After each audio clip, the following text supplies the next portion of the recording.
Today, the focus is on the really fantastic work being done to support student parents, guided by our partnership with Generation Hope and so many other partners. So this isn't going to be the Chris Reber show today, which is great. Instead, we're going to hear from a number of people. We're delighted to welcome Britt Rhymes, who is here from Generation Hope. Britt is our coach in all this work, and she came up from Washington to be with us today. And then we'll also tomorrow have Nicole Lynn Lewis and her colleagues from Generation Hope here in other meetings.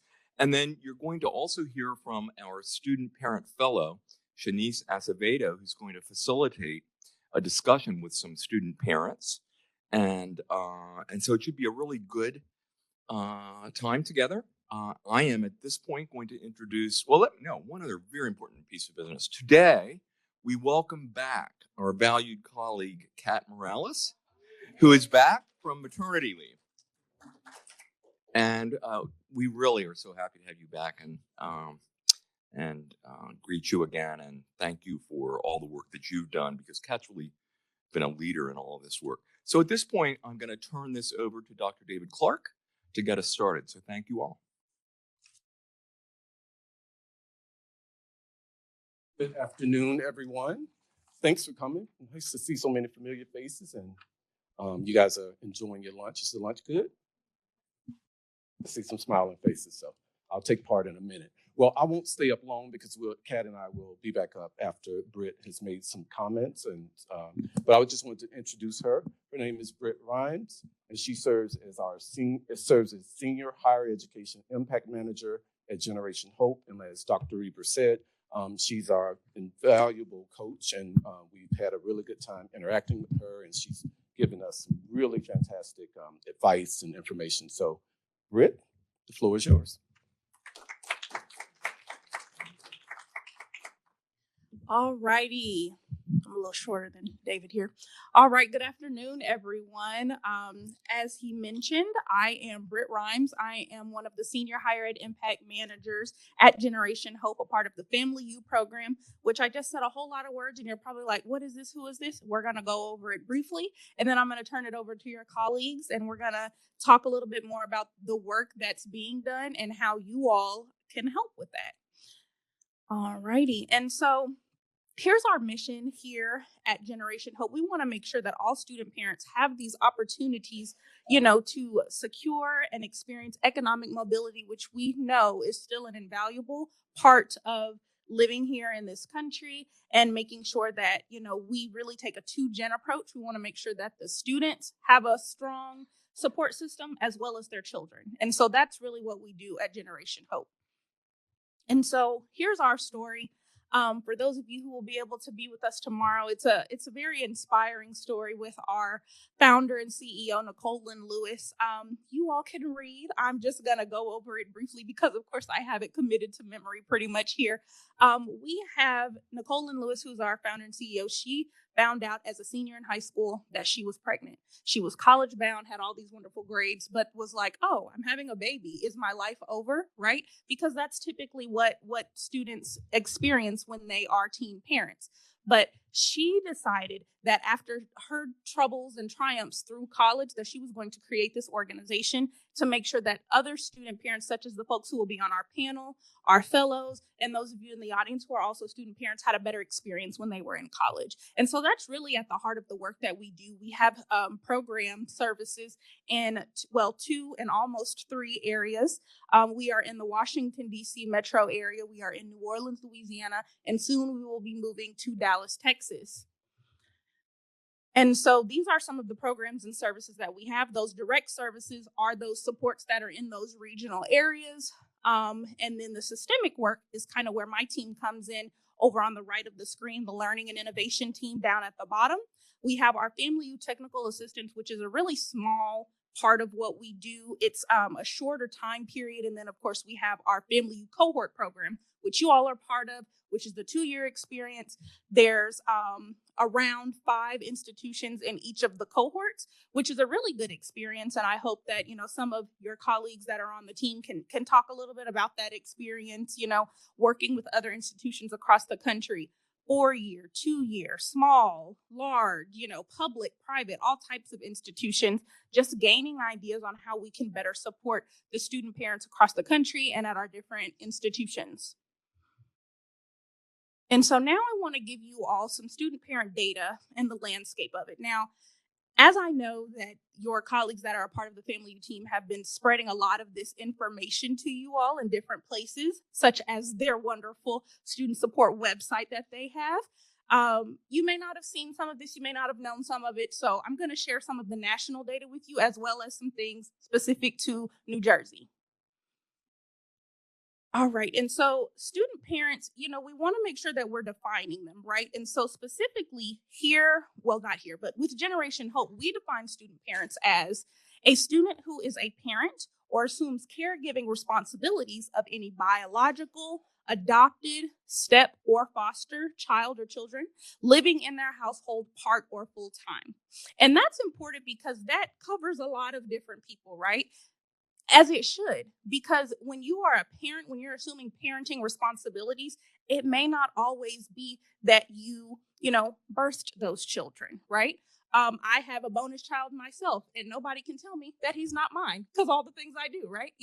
And sometimes we have siblings that become our dependents as well, all types of situations. And we want to make sure that we provide supports for all of the people that fall under that umbrella. And so here's some national student parent data. So, we know that 22% of college students across the US are student parents. That's a lot, right? And when we talk to our student parents, what we typically find is that if you are a student parent, you may not know that half the people in your class, right, are student parents as well. Well, why don't you know that? People aren't coming to class with their kids, right? You don't know what people have going on beyond the classroom. And sometimes that can cause some isolation, right? It can cause folks to feel like, oh, I'm the only student parent in my program, in my academic major, or I could feel like I'm the only one here in general, or I know there's others. Where are they, right?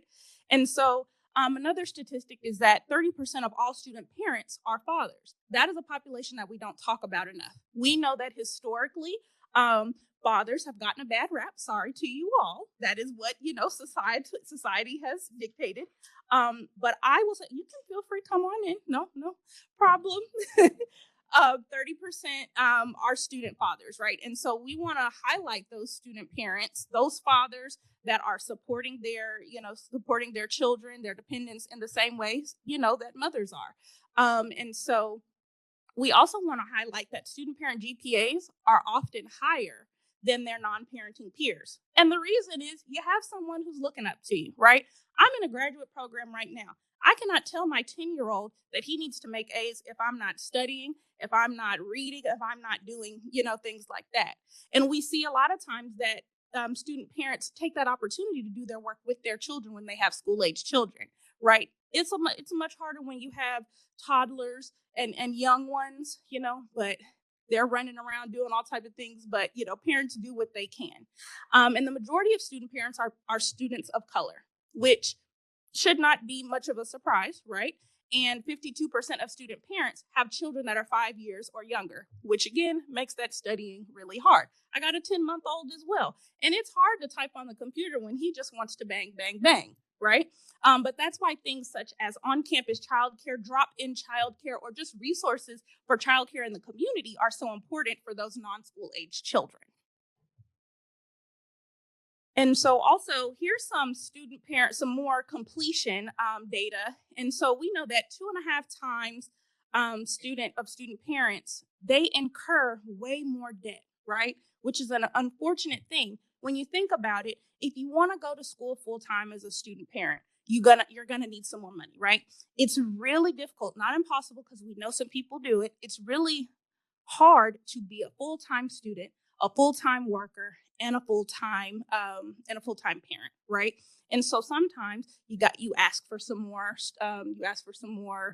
um, loans and financial aid and things of that matter. Well, on the back end, that increases your debt, right?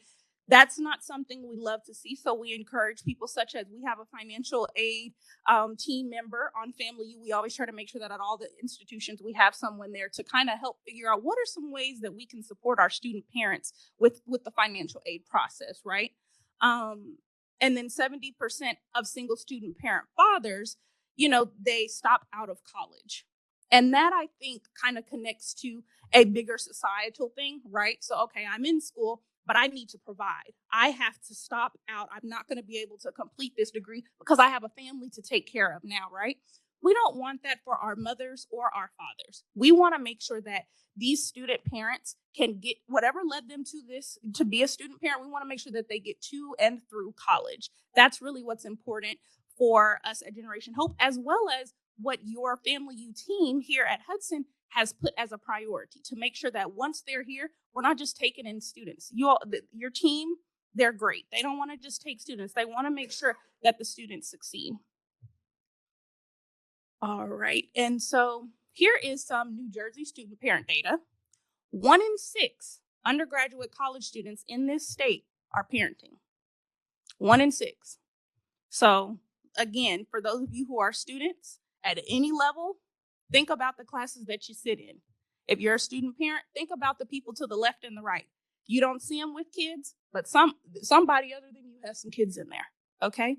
And approximately 10% of new Hudson County Community College students are parents. Now, that seems very low, but that's because through this Family U process, we have just begun to really dig into the data and figure and determine what our student parent number is. So that's 10% of our new students, right?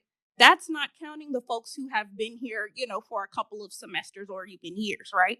And so as your Family U team continues to collect this data, those numbers are going to increase, and they're going to continue to highlight those so that you all will be able to say, gosh, we have a lot of student parents here, and we need to make sure that we're providing supports and resources for them. And so these are some data points about single mothers in the state who graduate with an associate's degree and what that can really do to help their economic mobility and their future. And so they earn about $207,000 more than folks with single mothers with just a high school education. And that's over their lifetime, right? And that is an important thing because that's a lot of money, right? That's a lot of money over their adult lifetime.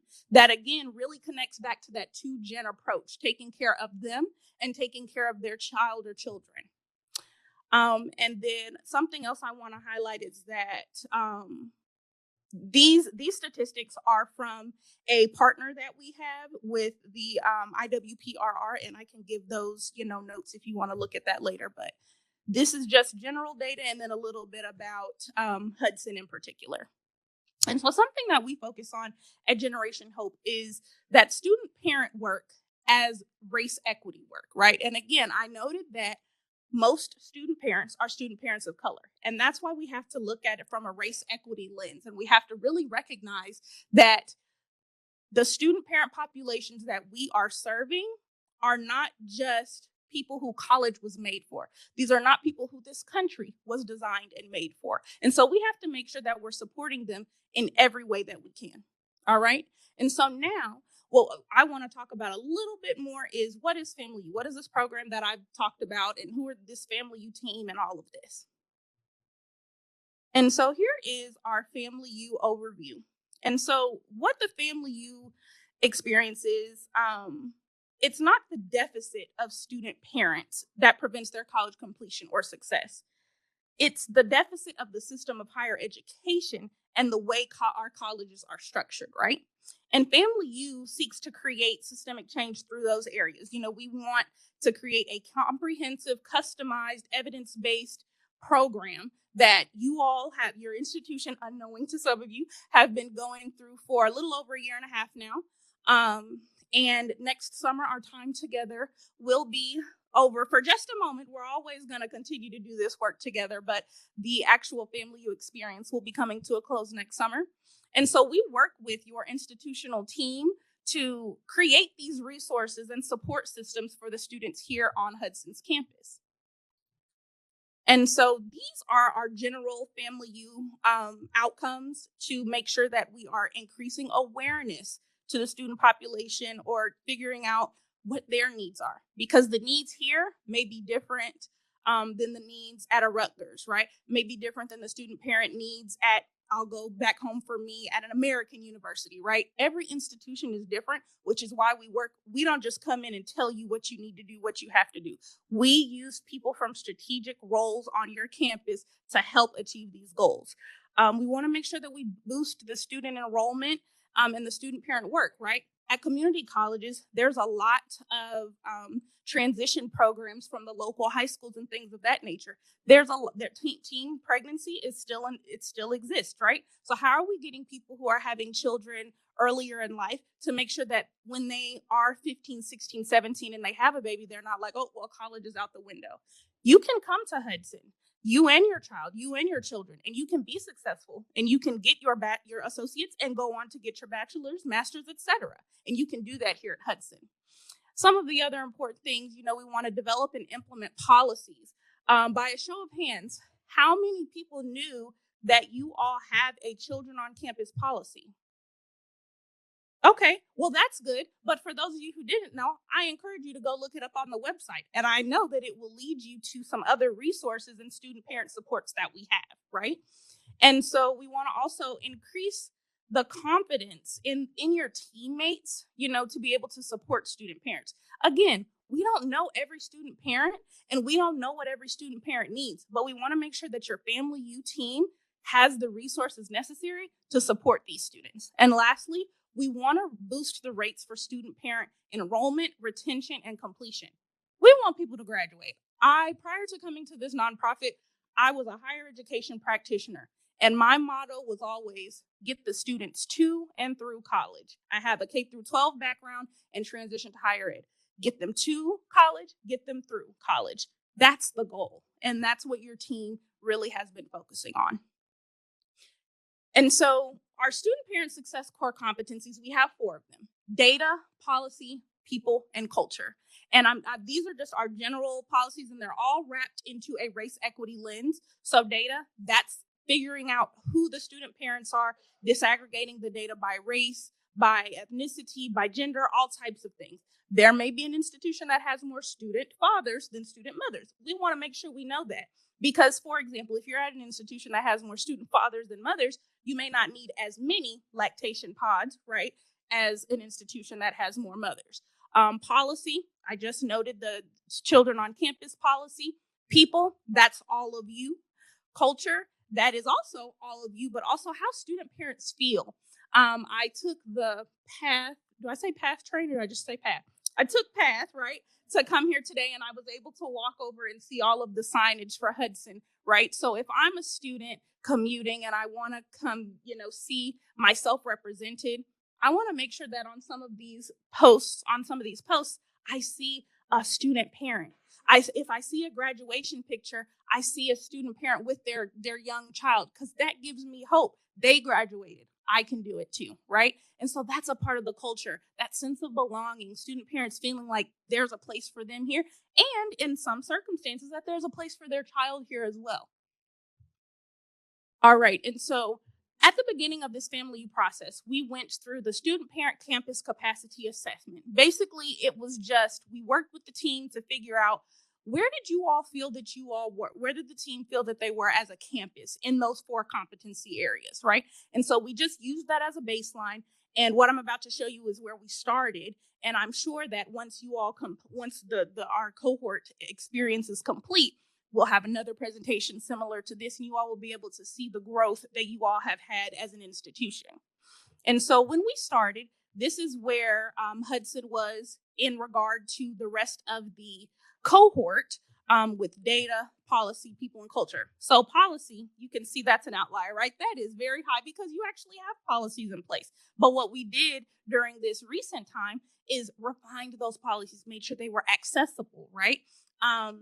Going back to data, we weren't collecting specifically student parent data really beyond FAFSA, right? And so we wanted to make sure that we're able to do that. And again, I don't know if you all have looked at this since you first completed it, but I know you all know that you're already far beyond this in each of the areas, right?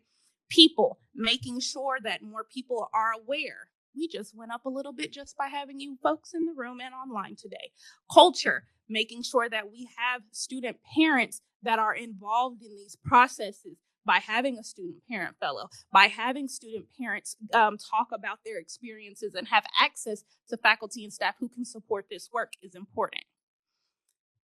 And so I want to highlight the good work that you all have done because of everything that you all have done that predates the work that we've done with you all, as well as what's happened since last summer. Hudson County Community College received our Family Youth Seal. So we want to clap it up for you all, the work that you're doing. And what this seal really says is that you all have done a terrific job at supporting student parents. And I know that there are some student parents in the room. You may not feel like, oh, well, I can complain about this. This can change. This can be better. But I want you to know that the work, you all are nationally recognized for the work that has been done.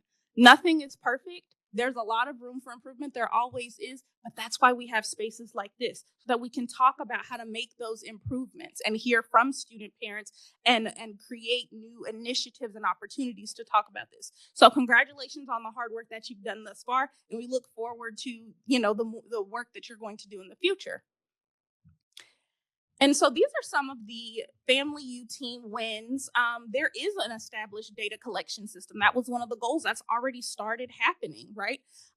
Forming a student parent decision-making board, creating and highlighting some of the student parent stories, which is on the website. Again, please go look at your student parent support website. It's wonderful, it's beautiful, it's branded, right? Make sure that you look at some of those things, and it'll also highlight some of the Family U team wins that you have.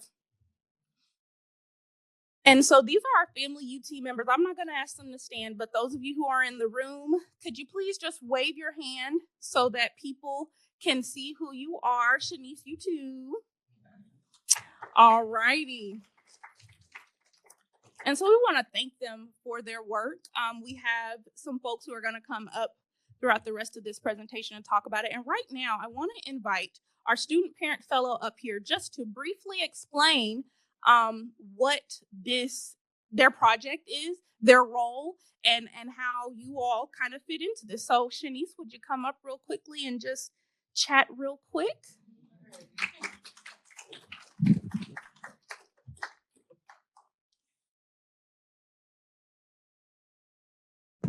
All right. My name is Shanice Sasavedo. I am not great at giving speeches, okay? And I am a nervous wreck, so just bear with me, okay? So I came up with a speech in my mind and I couldn't remember it, so I'm going to be looking at my phone and the computer. So I am a student parent fellow at Hudson County Community College, and my project that I'm working on is Student Parent Alliance and Resource Hub. So I am a mother of two. I started college very late because I became a mom and I didn't think I was able to complete college until I enrolled with you guys and found out that there are a lot of things that you guys can be helpful for student parents. So I wanted to create something for student parents. So right now, my project is kind of in two. So it would be under Hudson Helps. So with Catherine Morales, who just came back, congratulations. So the club would be run by student parents with Kat as the advisor. And it's going to be led by the students. So myself as the president, and I also have other people with me that I will be introducing later on. They will not be coming up, but they will be here. So it's an alliance and resource hub hosted by Hudson Helps, promotes sustainable and continuous support for student parents in collaboration with student clubs and campus organizations dedicated for student support. If that doesn't make any sense, Student Parent Alliance Hub is where students can connect and share experiences and access resources. The hub will offer various activities, including mental health workshops, cultural celebrations, and networking opportunities by serving as a one-stop shop for resources and support, and the hub will streamline access sources to foster a sense of belonging where student parents need it the most. The intended outcome of this project is to increase the sense of connection and community with student parents, improve access to resources and support services, and enhance the feeling of being heard and supported by the institution. Basically, as a student parent, I didn't feel very supported in the beginning, but I want to provide that for other students here. So that's basically my project.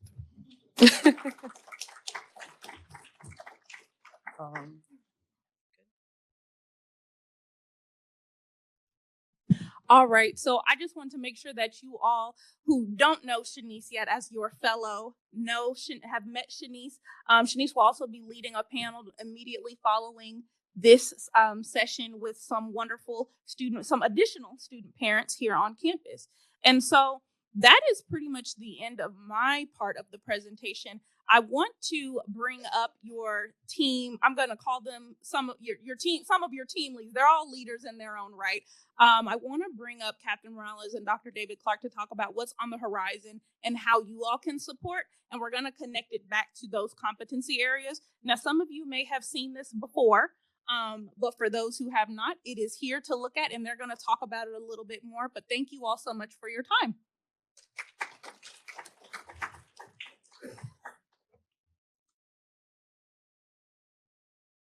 Hello, everyone.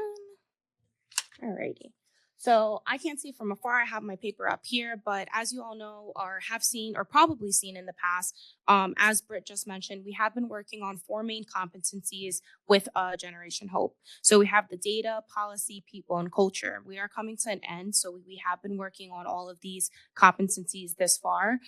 So I'm going to briefly just run back on the data and policy that we've worked on, some things that we updated, some things that we added, and then I'm going to pass it on to David, who will report out on people and culture.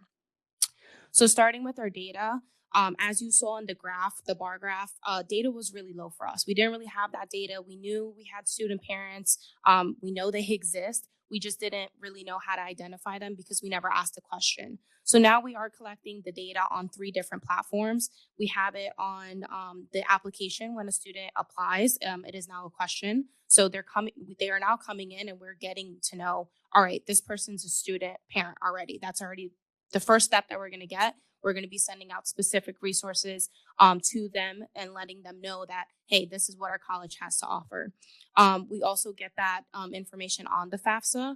That's always been there. We've always kind of been collecting it, but we really never delved really deeply into that. And we also have it on EAB. So once you become a student, so not only is it on your application, but then when you're registering, you have all your classes. They ask you to download the app. We get that information. We ask it again, are you a student parent? Because things may have changed. You may have applied and you weren't a student parent. Now all of a sudden next semester you are, or you're pregnant and coming in. So we asked it again in EAB so we could get that information when they are an active student.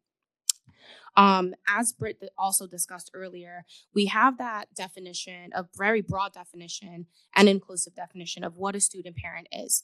A lot of students, I could speak on my own personal experience. I raised my niece. I had her. She is now legally mine, but in the process of that all, she was not. Did I consider her like a daughter? Absolutely. Was I able to kind of check off those boxes? Are you a student parent? No, I didn't really know what that fell on because it always said, biological. She's not my biological daughter.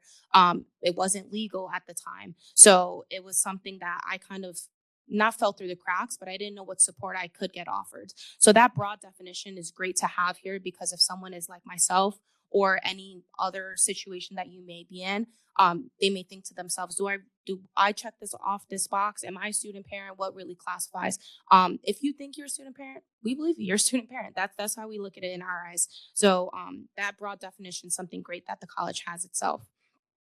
We also have our climate survey that was conducted in 2024 that reported up to that 30% of our students are parents. So of course, we're still getting more of that data kind of coming in, but we understood that back in 2024, we had that information that was stating, all right, we know that this 30% is here and we want to hear more from them. We want to know if they're still here. We want to know if they registered again. How did that first semester go? Did they re-register for that next semester?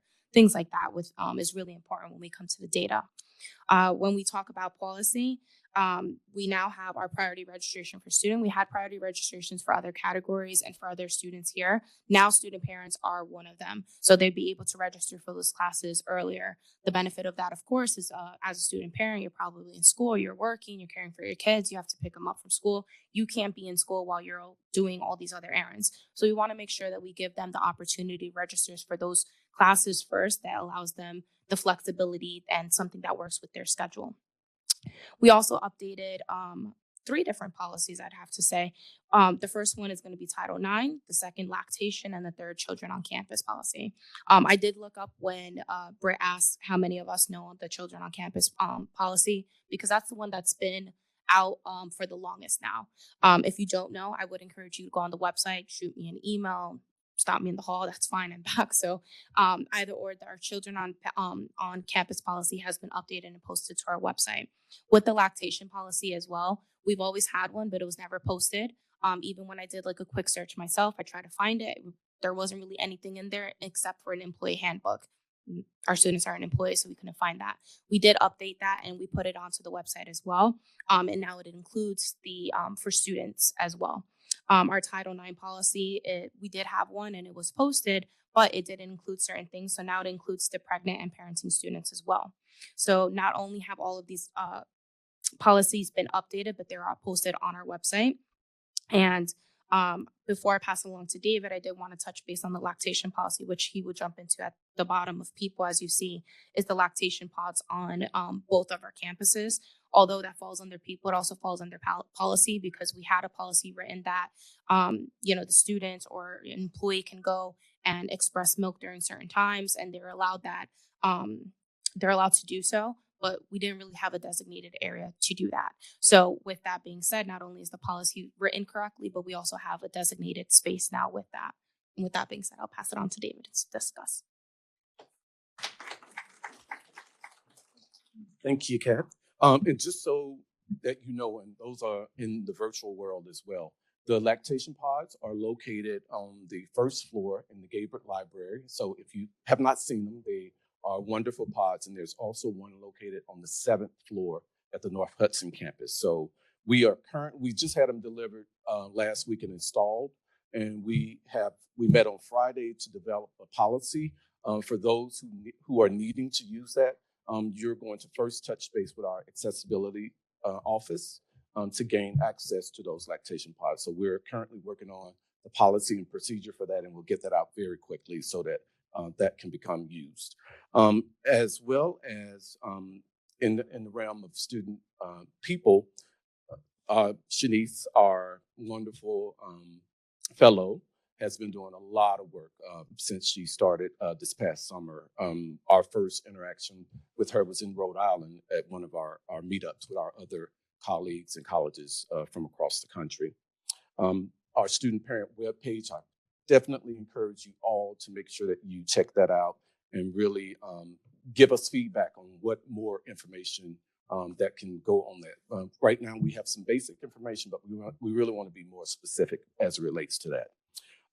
We just talked about the lactation pods. Our mental health and counseling and wellness office received a grant from the JED Foundation that's specifically student parent targeted for their well-being. And it's going to be over a 2-year period. So Doreen and staff will be working with a lot of people to get more promotion out there as it relates to the support that student parents can get through our mental health as well as Hudson Helps. Our presidential, under culture, our presidential support has just been just amazing. Dr. Reber has served on panels at national conferences and has really been a champion for our student parents. So we really appreciate that support, because we know that some institutions don't have that privilege and that great support there. Family-friendly events. Most of you probably have seen these flyers that have been promoting through our communications. Thank you, communications, for that.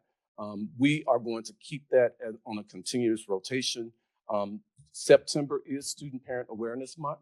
So we kind of kicked off that this past September with family-friendly events, but now we're going to make sure that we keep that on a continuous basis.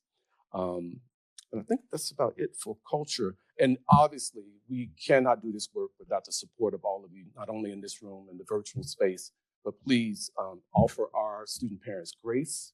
Make sure you support them, and also make sure that you connect them with the right resources, because there are so many great resources here on campus. So I'll turn it back over to Britt. Thank you. All righty. And so we're going to take just about 5 minutes here to transition to our student parent panel. That is it for this presentation portion. And in this 5-minute period, grab some more food. I see quite a bit back there. And then we're going to ask our panelists to come up to the front. And with that, we're just going to take a little 5-minute break here. All righty. All right, everyone. We are going to come back, and we are now going to have our student parent panel led by our student parent fellow who you just spoke with. And so without further ado, I'm going to pass it along to them. Again, if those of you that did not hear me, my name is Shanice Acevedo. I am a student parent fellow, and I'm going to lead the student panel. So first up, Jasenia, can you introduce yourself? Sure. Hi, everyone. My name is Jasenia Rivera, and I'm majoring in nursing. I'm 33 years old, and I have an 11-year-old daughter. And I'm a single mom. And yeah. All right, so we'll start off with the questions. So what are some challenges you feel being in college as a student parent? My main challenge is not having time for myself. I do feel like colleges need to have more kid-friendly environment, and also some teachers are not as accepting when you have your Completely child. Like I do classes online, so it's very hard. Sometimes my daughter is 11, so she's getting bigger, but some teachers don't have the patience, and I feel like there should be like some type of parent teacher support groups so that teachers can understand what parents go through while they're going online or in school. Okay, so that goes into, what do you think the college facilities, staff, or administrators could do to help you feel more supported on campus?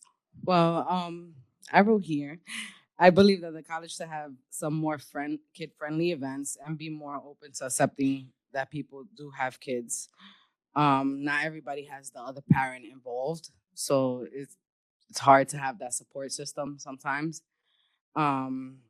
And also, I think it's important that the professors should attend these groups too, so they could be well aware.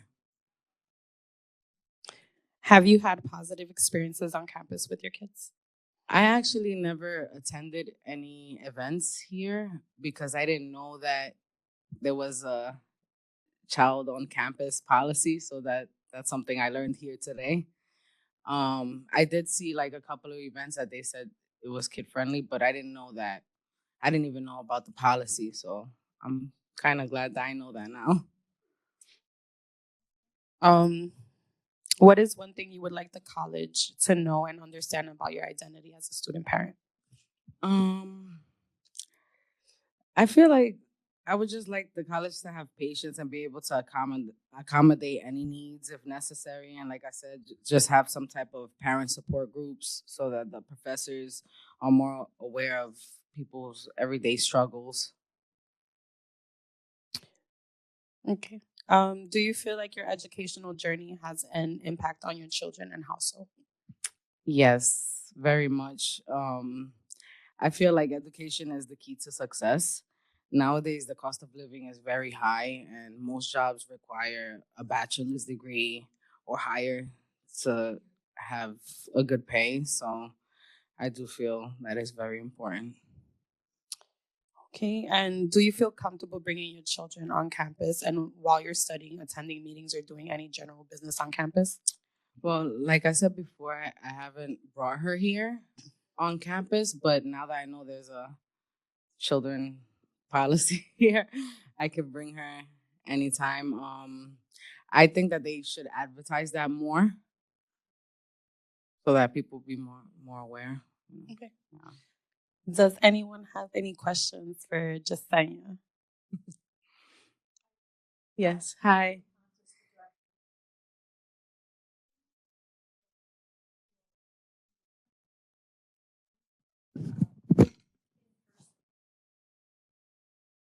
I think it could be both.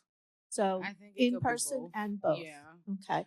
Because I know Shanice and I, we've been working on trying to create a mental health support group for parents, but also with a wellness component.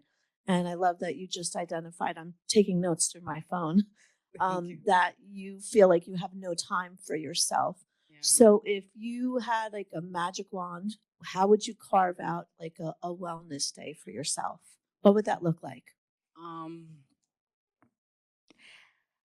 Okay. Well, I know over here they don't have no childcare, but maybe like there could be like a group that would help out and say, okay, you could drop your kid off for a couple of hours, and you could just do kind of what you want for those couple of hours. Even if it's studying or something, because sometimes you need that. You need that mental space, for yourself. Yeah. Good to know. Good to know. I mean, obviously, we don't have a place on site to drop children, but obviously, there could be kind of ways to kind of organize like an activity that would be ran and overseen by counselors with the students and provide you students opportunities to either participate in an event to Yeah. self-care or just to go home and wash your hair. I can remember being a student parent and raising my daughter and trying to actually take a shower was really interesting alone. So yeah, thank you. No problem. Thank you. I think somebody else had a question. Does anyone else? Is there a service beyond childcare that you feel would be important to support student parents? I think that just having like a space where it's okay for you to bring your kid with you while you're at school, even if you're studying, like all the kids could be with the other kids, and you just study.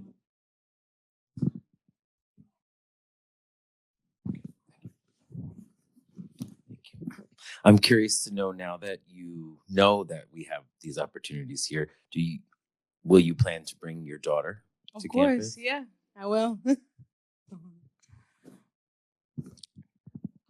Does anyone else have any questions? No? Okay. All right, so my next student parent is Brenda. So I will be asking you some questions.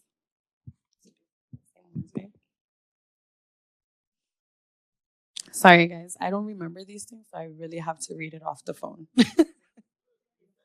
All right, can you introduce yourself? Hello, everyone. My name is Brenda. I am 24 years old. I have a 3-year-old daughter, and I have a business administration major. Yeah, that's what I'm doing. All right, so we're going into these questions. What are some challenges you feel being a college student, also a student parent? Well, it's funny that your answers were that you need more time to yourself, and mine were I need more time with her. So I guess personally, having to adjust not being around physically with her has been one of the most challenging parts. In order to guarantee my success, according to how I learn, I needed to be in person for most of my classes. But I held off going to school until she was potty trained and clearly able to communicate her needs to others. I think in this situation, time management is really important as a student parent. At times, being a student requires my full attention, and being a parent also requires my full attention. So being able to have balance and being mindful that there's a time for everything is key. Okay, give me just a moment. Sorry, guys. This was all over the place. All right. Do you feel your education journey has an impact on your child?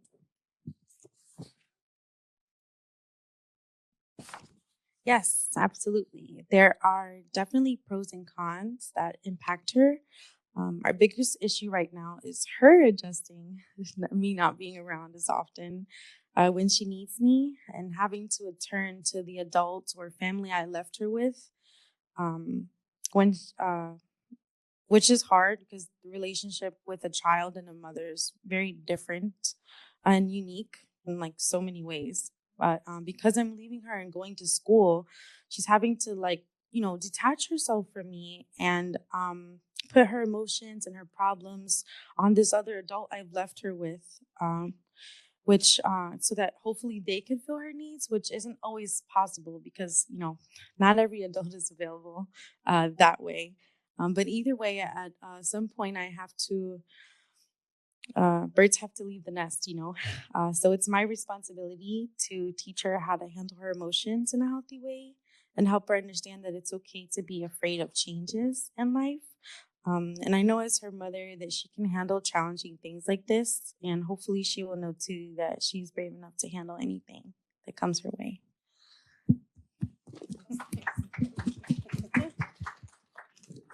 All right. Does anyone have questions for Brenda?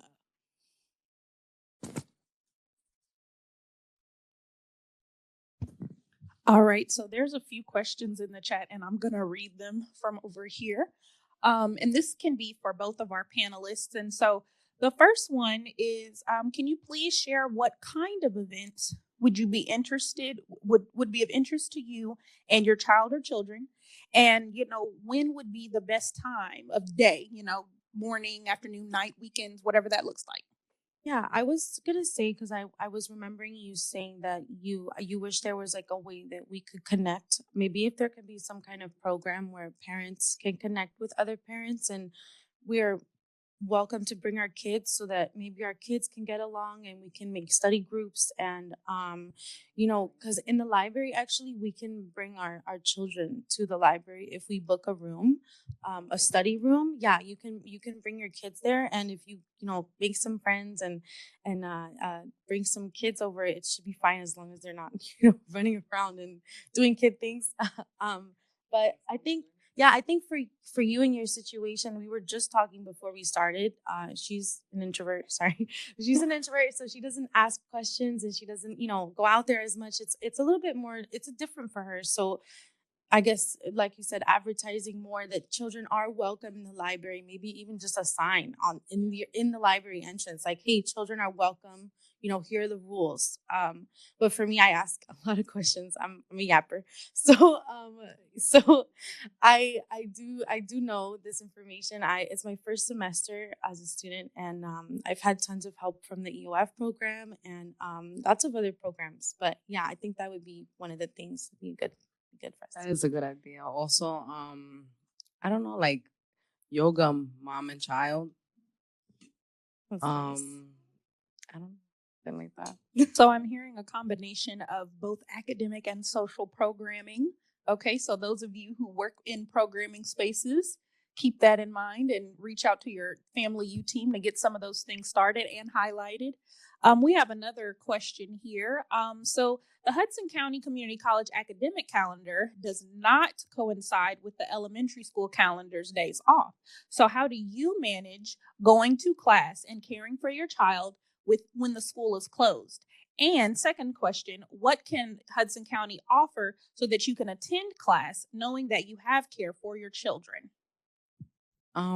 Well, for that question, my daughter's 11, so she's growing. It is a little bit easier now because she's not all over the place. So usually I just tell her to stay in her room and close her door, and I do my schoolwork. But when she was little, you know, I don't know, maybe the campus could be open and they could have events events or something during the time that you have a class or something like that. I don't know. I was also just gonna say, because I'm thinking my daughter's not in school yet, but when she is in school, there are gonna be times where she may not have school and I have school. And so maybe we can have like a policy where like if you're a student parent and I don't want to have to miss out in class because I'm a parent. I think if maybe we could have like a separate place where parents or students can go with their child and still be in attendance. I actually did it one time with a professor. Thank goodness he was understanding, but that isn't always the case with everyone. I was able to go be in a study room at the library with my daughter there, and he sent me the questions or whatever it was that we were working on in class, and we made it work. But maybe if that's expressed to all the other professors, because not everyone is as nice as him. Sure. But yeah, maybe that could be helpful.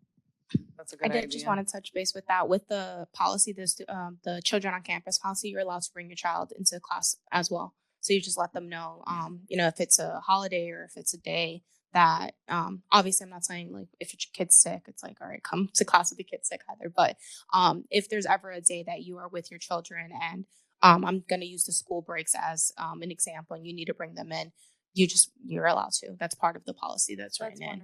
I didn't know that. Thank Yeah, you. and with the policy, and that's something that we are working on, and this is why we're gathered here today. The website is fairly new. Like I said, these policies were in place, but they weren't really upfront and centered to our student parents or to anyone at that in that matter. So right now, it's on the website. If you Google, if you do a quick search within it, you'll be able to find it. It's very easily accessible.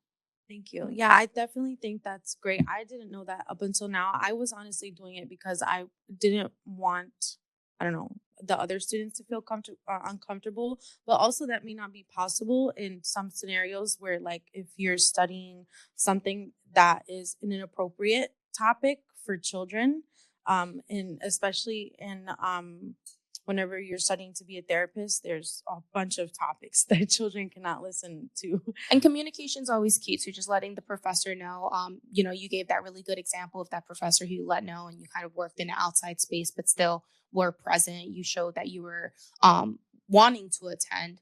It's always just kind of, we don't know what's going on unless you let us know what's going on. So we can't help unless we know what the situation is. So of course, if there's certain topics or subjects that aren't children friendly, but letting them know this is, this, we could brainstorm together, but it's always with that confirmation. Reach out to your professors. They're always more than happy to help for the most part. And if not, we could brainstorm as a team, as a community to kind of navigate through that barrier.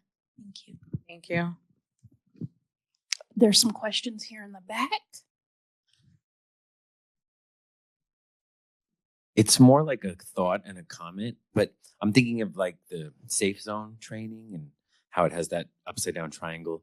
Maybe there could be something about this, like teachers and individuals who particularly want to show support can sign up and get some kind of certification. And then students would know that, like, this is a teacher. I mean, I understand that everyone should do it, but like, this is the teacher that particularly can accommodate. I'm just putting that out there as like a thought to think about. That would be helpful. That would. Yeah. Coming soon.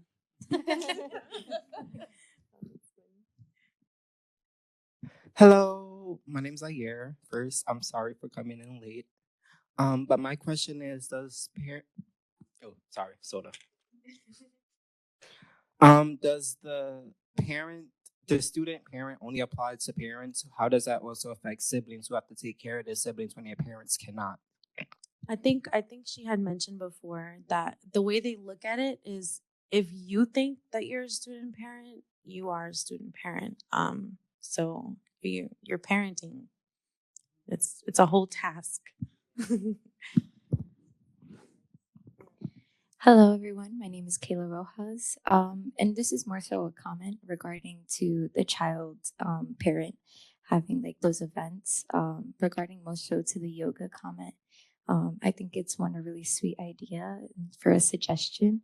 I've gone to a program with my mother, and there was something that we used to do called yoga pretzels, which are pretty simplistic to do, but it's a partnership program essentially for yoga to be able to do with your kids. So that's my little suggestion. I have a question for all three of you.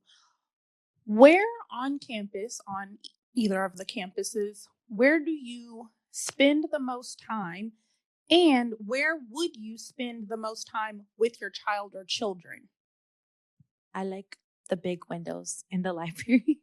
I like the sunlight. So I go straight there. There's the study room. You can book it online. That's where I spend most of my time if I'm in school outside of class doing homework. Some of the rooms have whiteboards. So she likes to draw. I tell her that's what we're going to do. So it's not, you're going to sit and wait for mom to finish her homework for hours.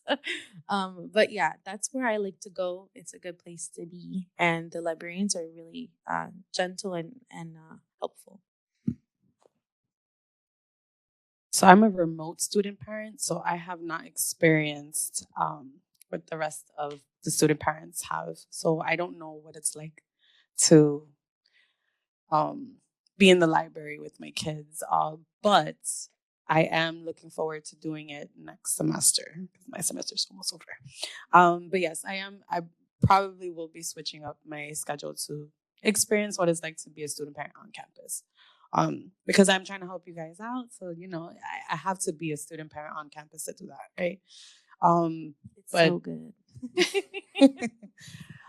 Everyone has a different experience. So let's see. The same as me.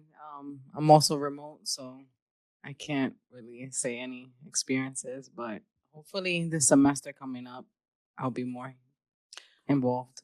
We do have student parents here that are on campus. Maybe you guys want to hear from them, see how their experiences are. But they're not part of our student panel, but they are here. So if you guys want to hear from them, they're sitting in the front. You have John and Joanne. So if you guys would like to express how it is on campus, because I have first semester and 2 remote students. We can't really put too much input on what it's like on campus, but maybe you guys could shed some light on there.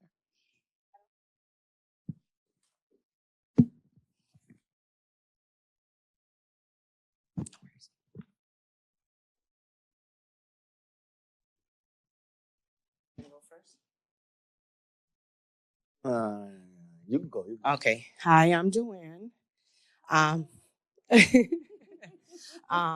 my major is education, and I do have a 4-year-old daughter. What can I say? I didn't know about the student parent policy on campus. However, coming into HCC, everybody has been welcoming, but I broke those barriers down. Like, I knew that maybe my daughter couldn't be on campus, but I came and I showed up anyways. I brought her to campus. I went to clubs and I had members like Zaire and everybody in the back accepted me, not classifying me for my age or where I came from or even having my daughter. They were very accepting. So if it wasn't for everyone in that community accepting, I probably wouldn't have been involved. So I would tell everybody, well, I can't come to an event. I can't do something because if my daughter can't be there, I can't do it. I'm a single parent. I don't have any family here. The only person I have here is my grandfather, and he lives in Brooklyn. So all my family does not live here.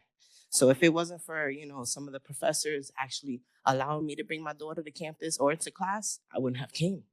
I wouldn't have showed up. If it wasn't for the community here allowing my daughter to come, I wouldn't have came. I wouldn't have showed up. I would have disenrolled from school and said, forget about it. I'm 41 years old. Okay, I have a 4-year-old and I have a 22-year-old. So me coming back to college was something that I wanted to do for myself and I wanted to do for my children. So I decided, okay, you know what? I'm not going to wait for that acceptance. I'm going to be here. I want to graduate. I want to do good. I'm a PTK member. I'm an EOF member too. So, and I'm also first gen. So me coming here, I didn't allow certain barriers to hold me back because I was determined. I wanted to get this done. However, my experience here has been great. The professors that allow me to bring my daughter to school, thank you.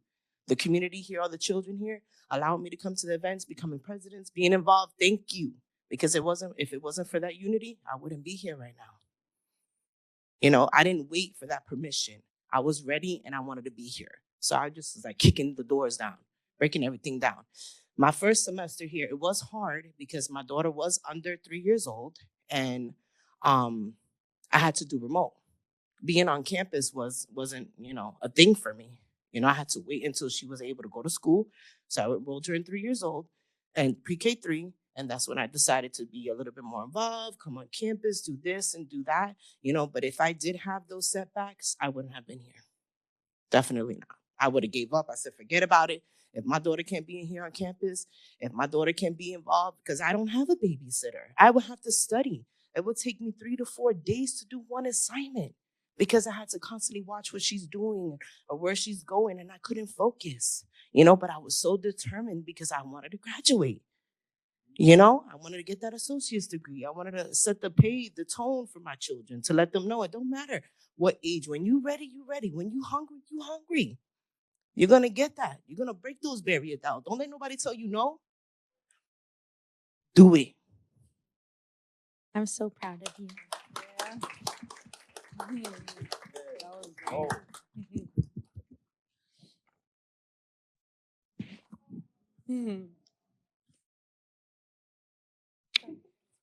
Yeah, I'm just trying to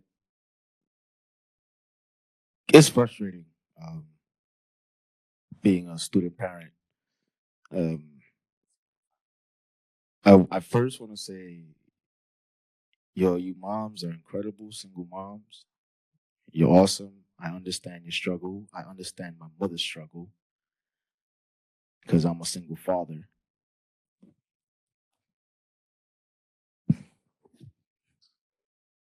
Man, this thing is hard, and I'm trying because I know that I'm expected to provide for my child, even if she didn't live with me. I'm expected to provide for my child. Even if I didn't get to see her and I didn't have custody, I'm expected to provide for my child financially. So coming to school was something I was like, I need to get more money. I can't do nothing with 15 an hour unless I work a whole bunch of jobs and then I give up time with her. And I love my kid. Like she's crazy, but she's my little crazy. She helps me come out of my shell because she's always talking to me. So I love spending time with her. And I don't feel like I should have to sacrifice time with her to provide for her, especially when I'm trying to do better so that I can give her better. So I have been, when it comes to the school, I have been lucky that I've had some professors that are dope, really dope, and they let me bring her. And she sits there and she chills. It's not an issue. She knows, oh, daddy's in class. She comes at me if I don't do my homework. She does. And lately it's been a lot because it's just me and her. I'm a member of Phi Theta Kappa. All right. I am the president of the chapter here. All right. I try to participate in a lot of other clubs. And I feel overwhelmed. It's hard. This is the first time I've had my own place. And I'm this close of losing it. Because I'm spending all my time on figuring out where the hell do I get, where do I give my attention to? I got school, I got her, I got house, I got work, I got what am I gonna do? What? Am I grateful for the mental health resources that we have here? Yeah, of course. It's great. I think everybody should go. But do I feel like there's a lot more that can be done? Yes. A lot more. It's hard, man. Just because no offense to any professor or anybody got their life together. Just because you got your life together when you had it doesn't mean that it's the same way for somebody else. You can't expect somebody else that had a different set of cards dealt to them to play the same hand that you played. You can't do that. You don't know what kind of upbringing that person had. And you can't, as a professor, with all due respect, you can't expect for a parent to come and ask you for permission. You got to help us. You know what I'm saying? You here to service us, to give us a service of knowledge. Your student is already giving you the time. They showed up. They came up with dedication. There's no need for you to ask for, oh, you need to ask me for permission to bring your kid. No, I don't.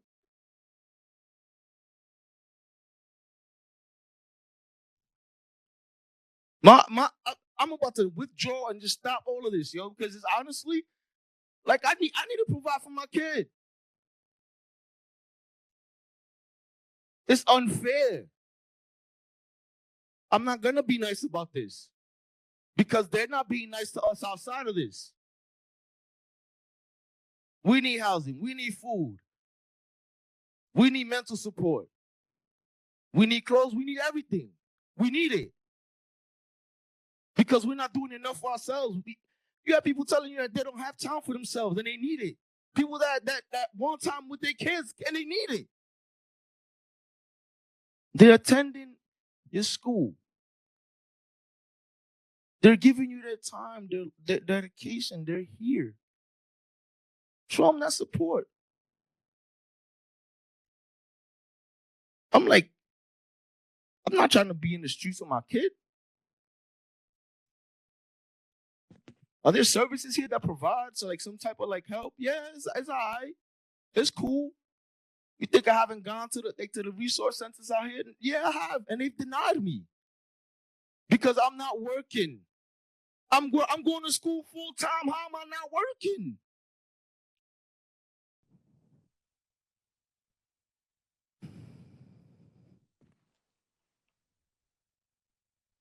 Thank you all so much for your real heartfelt accounts as student parents. The online experience and the in-person experience is certainly different. And both of you made really good points, in addition to our panelists, made wonderful points about your experience here at Hudson. And I know that there are a lot of people in the room. I saw lots of reactions in the chat as well. These are the types of things that we need to hear about. There's not often an opportunity given to students to have such, open conversations with faculty and staff. And so, again, as a previous higher education practitioner, we always think we know what's best, right? Because we're trained in this, we've been working in these fields 10, 15, 20, 30 years. We know what students need.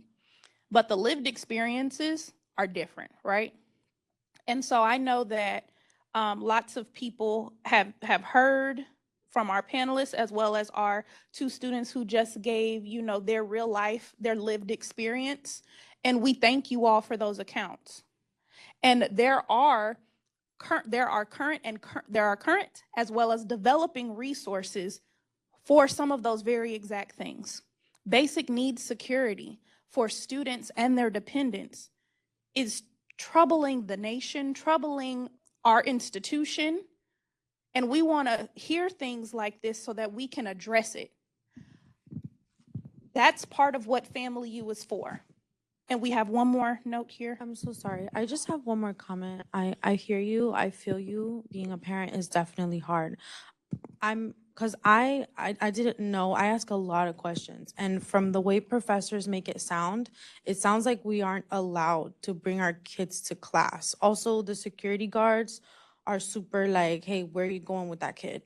I think maybe if there can be some kind of, because as far as I'm understanding, it's not the professor's decision whether or not we can bring our children to class. That's what it sounds like. That's what it is. There is a communication piece, just letting them know, giving them a heads up, but it's not, to your point, asking permission. Okay. So it is, and you can look at the policy and read through it. And even when you're making that request, say, hey, on Tuesday, I will be such and such and such and such. I'm attaching the policy for your review. Wonderful. You all are all adults. As students, you're all adults. And in addition to assuming that that your faculty respect you, you have to also ask for that respect, right? So when you say Tuesday, campus, the K through 12 system is closed, I'm bringing my child with me, they probably won't even respond. You just attach that policy, say, here it is, I'll see you Tuesday. So it's more like a statement, not a question. Yes, and to your point about the to your point about the security guards and things of that nature, again, the policy was written, but we're still working on getting the word out, right? It's not perfect. Folks in this room didn't know that it existed. Some of our student parents didn't know that it existed. So the point of Family U, the point of the work that's being done, and Dr. Clark is about to come on and add something to this. The point of this is so that you all as student parents can have the policy, and support yourselves, as well as getting the word out to faculty and staff so that they can support you as well. Right. I just wanted to clarify. There are certain classes that are inappropriate for children, as we've had that conversation. So, for example, labs, dealing with chemicals and things like that. So that's why it's really important that student parents communicate with the professor prior to, because if they're teaching an inappropriate subject that day and a child is there, that's not appropriate. So we just want to make sure that there's clear and consistent communication with your professors, because that's the best way to do this. And I just want to speak to John's poignant statements that, we're definitely here to help as much as we can within the realm of what we can do. We're still a work in progress. We're not perfect, but we're certainly going to do everything we can to assist our students. So. Absolutely. And I know at one point we had about 70 people online. I want to highlight, I know that there's some faculty in the room as well as some faculty online who were able to, hop in between classes and things of that nature. Keep in mind everything that you've heard today. Lead with the information that you have heard, both about the Family U team, as well as what you've heard from these lived experiences of student parents. And so we are going to close this session for today. And there are Family U team members in the audience that you all can talk to. And we're also going to put a link to our student parent website. I'll add that to the chat for those of you who have joined us virtually, so that you can reach out to some of our team members. And at this time, we are going to end this session. Thank you all so much for being here. I'm so happy to be here on campus today. Thank you to our panelists. Thank you to our team. And you all have a great afternoon.